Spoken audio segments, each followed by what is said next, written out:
Picture this. It's the 1990s. Italian football is without a doubt the center of the universe. Serie A is an absolute galaxy of superstars. And then, out of nowhere, this small club from a provincial city, a team with basically no history in the top league, just shows up and starts taking on everyone. We're talking about the incredible story of Parma. It's a story that has everything. Tactical genius, unimaginable wealth, and then a collapse so total it's hard to even wrap your head around. So you've got to ask, how on earth did a modest club from a small city become a giant killer that completely dominated Europe?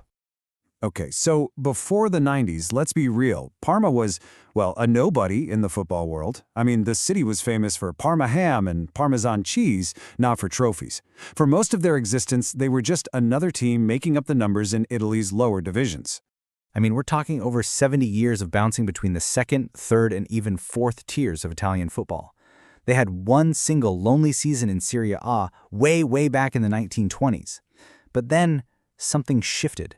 A really crucial seed was planted in 1985 when a guy named Arrigo Sacchi arrived. He brought these revolutionary tactical ideas that started to lay the groundwork for a whole new culture of ambition. And then, this happens. May 27, 1990. Imagine the scene. A 2-0 win against their biggest rivals seals it. They're promoted. After 77 long years, Parma is finally in the big time. And listen, this wasn't just any promotion. This was the spark that lit the fuse on a full-blown revolution. So how did they go from a newly promoted side to a powerhouse so fast? Well, it was a perfect storm, really. It all came down to two key figures, a brilliant tactical manager and a corporate titan with, let's just say, bottomless pockets. On one side, you've got the mastermind coach Nevio Scala. The guy built this incredibly fluid and aggressive team. He used a 5-3-2 system where the wingbacks would just bomb forward, making it a 3-5-2 when they attacked. It made them lightning fast on the counter and an absolute nightmare to play against. And then, on the other side, you had the rocket fuel, Calisto Tanzi and his massive dairy empire Parmalat. Tanzi bought the club and just started pouring cash into it, turning Parma into this global billboard for his brand. You put those two things together, absolutely electric. So with Scala's tactics and Tanzi's cash, Parma didn't just show up to survive in Serie A. No way. They showed up to win. And they did, right away. They pretty much instantly became one of the Sette Sorelle, the Seven Sisters of Italian football, standing shoulder to shoulder with giants like Juventus and AC Milan. I mean, just look at this trophy haul. It's insane. In a single decade, they won 8 major titles. And they weren't just winning in Italy, they were conquering Europe.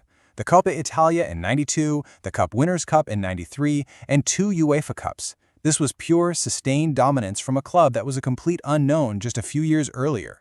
And the players they had, oh my gosh, they were legends. The first wave brought in huge international stars like Asprilla and Zola. But that golden generation that came next, wow, that was something else. You had a young Gianluigi Buffon in goal, protected by Lilian Thuram and Fabio Cannavaro, with Juan Sebastian Veron pulling all the strings for Hernan Crespo up top. It was literally a team you would build in a video game. But out of all those incredible wins, there's one that really stands out. One that perfectly captures their entire story. It was the moment they didn't just lift a trophy. They took down the undisputed kings of Italian football on the biggest stage in Europe. I'm talking about the 1995 UEFA Cup final. This was a true David versus Goliath showdown.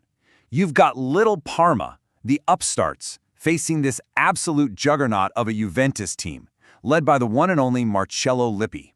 This was it. This was for European supremacy. So first leg, at their home stadium, just 5 minutes in, Parma scores. They get this slim 1-0 lead, and you will not believe who scored the goal. Dino Baggio, a midfielder they had just signed. From Juventus. You can't make this stuff up. The story was writing itself. The second leg was just unbelievably tense. Juventus gets a goal back, leveling the tie.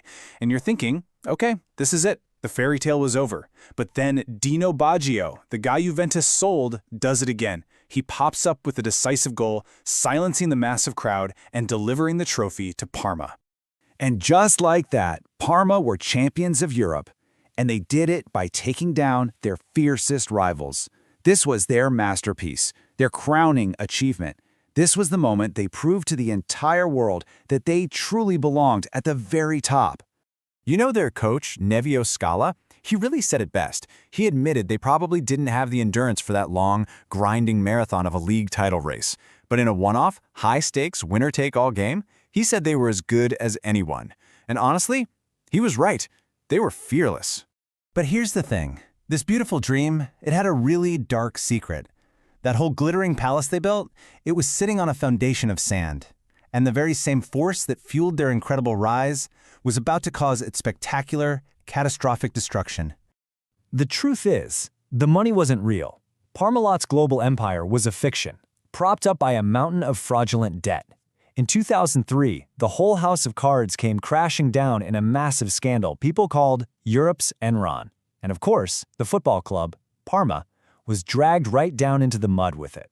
With the money gone and the debts just piling up, the club, once a European power, was left worthless. In 2015, after years of struggle, it was put up for sale for a price that was, well, purely symbolic. €1 single. A club that had been home to World Cup winners that had conquered Europe was sold for less than the price of a coffee, all while being buried under more than €200 million in debt. It wasn't just a fall from grace, it was a total and complete collapse. But wait, because this story doesn't actually end in ruin. In fact, what happened next is almost as remarkable as the rise itself, and it really proves that the spirit of a club is so much more than just money and trophies.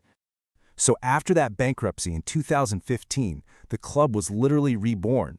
They had to start all over, right from the very bottom, in Serie D, Italy's 4th tier. But then they did something no Italian club had ever done before. They achieved 3 consecutive promotions, climbing all the way back to Serie A by 2018. It was an amazing testament to the loyalty of their fans and a new vision for a sustainable future. You know, when you look back on this whole wild ride, the insane highs and the devastating lows, the story of Parma is more than just football.